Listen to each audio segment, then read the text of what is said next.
दोस्तों, जैसा कि आपको पता है, अब स्वामी आत्मानंद स्कूल में शिक्षकों की भर्ती के लिए लोक शिक्षण संचालनालय द्वारा परीक्षा लिया जाना है। जी हाँ, परीक्षा के माध्यम से अब जो है आत्मानंद स्कूल में शिक्षक की भर्ती होगी।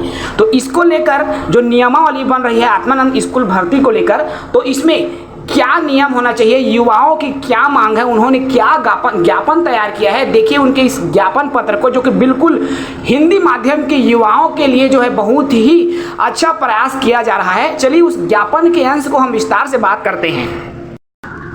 देखिए, ये जो ज्ञापन है लोक शिक्षण संचालनालय अर्थात स्कूल शिक्षा विभाग को सौंपा जाना है। विषय रखा गया है स्वामी आत्मानंद उत्कृष्ट विद्यालय में आगामी जो संविदा भर्ती है, जो कि केंद्रीकृत परीक्षा के माध्यम से होना है, इसमें हिंदी माध्यम के अभ्यर्थियों को समान अवसर प्रदान करने, साथ ही साथ भर्ती नियमों में विसंगतियों को दूर करने के संबंध में कहा गया है कि महोदय, सविनय निवेदन है कि आपके पत्र छत्तीसगढ़ राज्य के समस्त योग्य एवं मेधावी हिंदी माध्यम के शिक्षक अभ्यर्थियों की ओर से सामूहिक रूप से प्रस्तुत किया जा रहा है। इसका मतलब है जो छत्तीसगढ़ के हिंदी माध्यम के अभ्यर्थीगण है, उनका संघ है, उनके माध्यम से ये ज्ञापन दिया गया है। और प्रमुख बिंदुएं जो उन युवाओं के माध्यम से रखी गई है, पहला है समान अवसर और केंद्रीकृत परीक्षा में भागीदारी। स्वामी आत्मानंद के उत्कृष्ट विद्यालय में समस्त संविदा पदों की भर्ती हेतु आगामी जो आयोजित होने वाली केंद्रीकृत परीक्षा में हिंदी माध्यम के भी योग्य अभ्यर्थियों को शामिल किए जाए।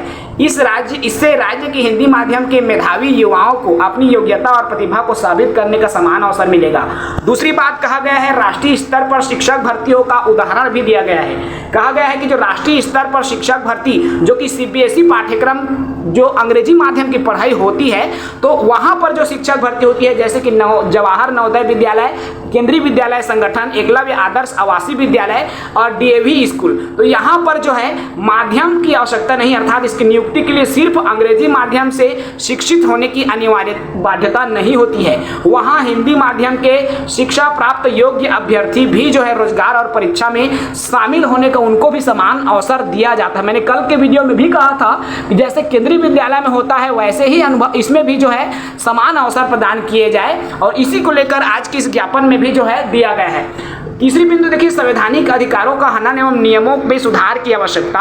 जो भर्ती नियम है जिसमें अंग्रेजी माध्यम की अनिवार्यता के कारण हिंदी माध्यम के योग्य अभ्यर्थियों के साथ भेदभावपूर्ण स्थिति निर्मित हो गई है। वर्तमान नियम भर्ती संविधान के अनुच्छेद 14, जिसमें विधि के समक्ष समानता, और अनुच्छेद 16 राज्य के अधीन किसी पद पर नियुक्ति के लिए संबंध में अवसर की समता के अंतर्गत प्रदत्त मौलिक अधिकारों का सीधा उल्लंघन होता है। राज्य के मूल निवासी नागरिकों के बीच केवल भाषा या शिक्षा के माध्यम के आधार पर वर्गीकरण करना असंवैधानिक है और अनुचित है। इसलिए इस विसंगतिपूर्ण व्यवस्था को समाप्त कर प्रक्रिया को पारदर्शी और सर्व समावेशी बनाया जाए।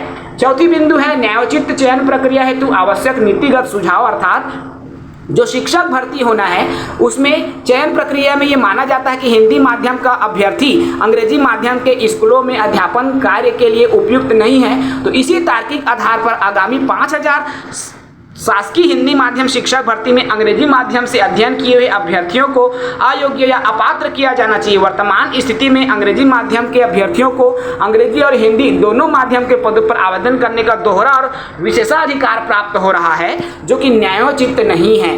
यह हिंदी माध्यम के छात्रों के अवसरों को पूरी तरह से सीमित करता है। अर्थात देखिए, यहाँ पर जो है सबको समान अवसर प्राप्त हो, इसकी बात कही गई है। अर्थात स्वामी आत्मानंद के उत्कृष्ट विद्यालय में जो संविदा भर्ती है उसमें माध्यम की बाध्यता को हटाया जाए, ताकि छत्तीसगढ़ के युवाओं को शामिल होने का अवसर मिले।